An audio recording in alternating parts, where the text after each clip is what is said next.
Der Avinox M1 hat im letzten Jahr absolute Maßstäbe gesetzt. Jetzt muss er sie dieses Jahr selbst übertreffen.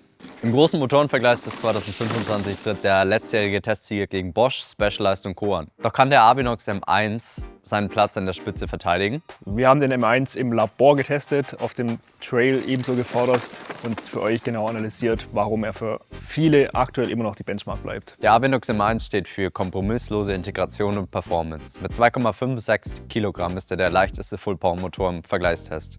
Und trotzdem der kräftigste. Er liefert bis zu 1000 Watt Spitzenleistung und 120 Newtonmeter Drehmoment. Aber entscheidend ist, wie er diese Power freisetzt. In Bikes wie dem M-Flow hinter uns fügt sich der Motor so elegant ins Tretlager ein, dass er optisch kaum auffällt. Ähnlich wie der M40 von Mahle, wenn auch nicht ganz so unauffällig wie der schwächere Maxon RS. Die Bedienung des Motorsystems ist konsequent durchdacht. Wir haben eine kabellose Doppel-Remote am Lenker mit klar definierten Druckpunkten, ein sehr gut funktionierendes Touch-Display im Oberrohr, was auch das einzige Touch-Display überhaupt ist. Der Funktionsumfang ist auch kaum zu überbieten. Von Fahrmodi und Drehmoment bis hin zur Sicherheitsfunktion und Diebstahlerkennung. Das gesamte Ökosystem wird ganzheitlich und super durchdacht. Besonders macht das Avinox Motorsystem auch sein 12 Ampere Schnellladegerät. Im Vergleich zum Specialized ist es deutlich kompakter, lädt zwar nicht ganz so schnell, aber ist der wahrscheinlich bessere Kompromiss für die meisten Leute.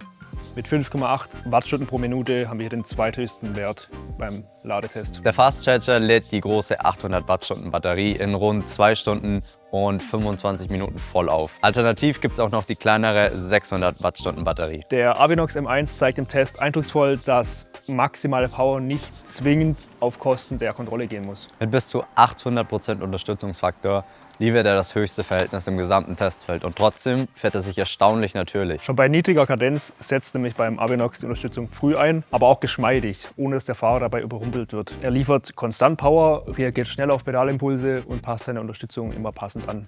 Auf steilen Rampen und technischen Uphills gehört der M1 klar zu den besten Antrieben im Test. Er kombiniert einen super kraftvollen Vortrieb mit starker Traktion. Selbst auf losem Untergrund schafft der Motor es, Vortrieb zu generieren und nicht durchzudrehen. Der fein abgestimmte Nachlauf sorgt darüber hinaus dafür, dass das Bike auch über Stufen oder Hindernisse weiterschiebt, auch wenn kein Pedaldruck mehr anliegt. Damit fährt sich der Avinox M1 besonders in steilen Sektionen besonders intuitiv. Auch bei der Dosierbarkeit spielt der M1 vorne mit. Die immense Leistung erfordert etwas mehr Feinfühligkeit als zum Beispiel beim Bosch CX, bleibt aber stets kontrolliert. Zum Beispiel gerade in engen Kehren oder bei wechselnden Gripverhältnissen lässt sich die Power immer noch präzise steuern. Akustisch bewegt sich der Avinox nur leicht unter dem Geräuschpegel von einem Bosch CX, hat dabei aber ein sehr angenehmes Surren und ist sehr unauffällig. Auf dem Trail fühlt sich der M1 ausbalanciert an. Er zeigt sich kraftvoll, aber dennoch voll berechenbar. Selbst im Turbomodus hat man nie das Gefühl, dass der Motor überfordert, weder dich oder das Bike.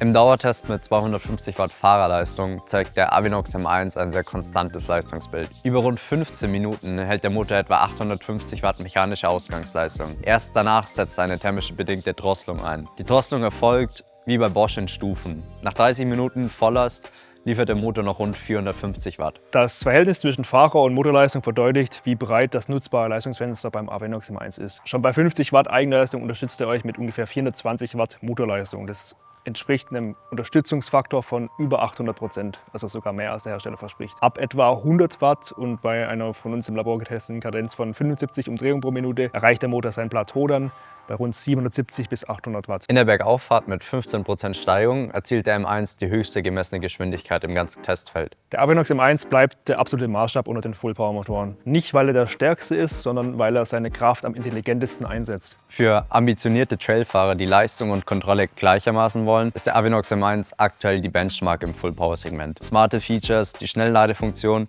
und die starke Integration unterstreichen das nochmal. Auf dem Trail kombiniert er die kraftvolle Unterstützung mit toller Traktion und Dosierbarkeit auf einem Niveau, was die Konkurrenz einfach abhängt. Und genau deshalb bleibt der Avinox M1 nicht nur der stärkste Motor, sondern auch das beste Gesamtpaket im Test und ein Innovationsträger, der wie kein anderer für die Zukunft der E-Bike-Motoren steht. Verdient der Testsieg once again.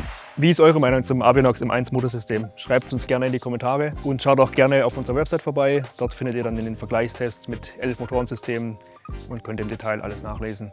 Den Link dazu gibt es in der Videobeschreibung. Abonniert dazu gerne auf unseren Kanal, lasst ein Like da und wir freuen uns aufs nächste Mal. Danke fürs Zuschauen. Bis dann.